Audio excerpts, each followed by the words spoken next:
Men det enda också. Kanske att du kan få igen. Fan vad konstigt det är här uppe. Nej, men jag inte. Jag slänger. Jag slänger vägen tillbaka i ryggen. Jag har ont, det ska jag tala om för dig. Jag står nog 3 gånger nu. Nu slår till med en bort det här. Det skiter jag det ut. Bra.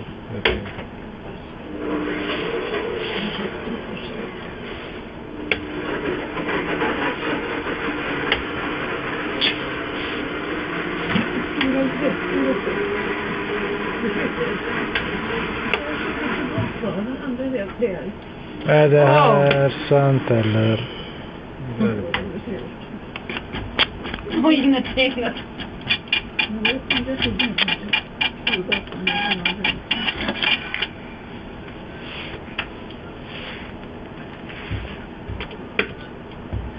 $100 spänn.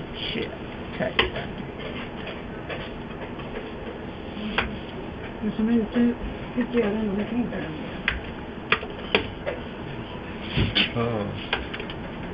Vad fan? Vi ställer oss till ett tag.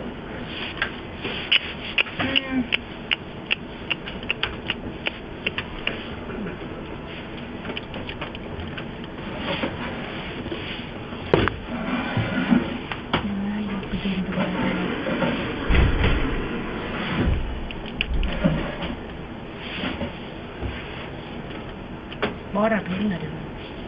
Jo. Man kan se om jag var dum.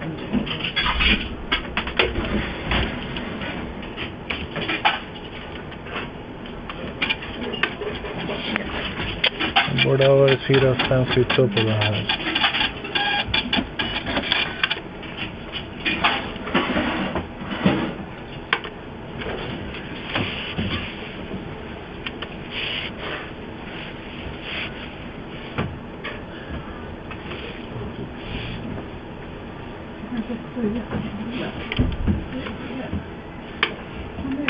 Ja.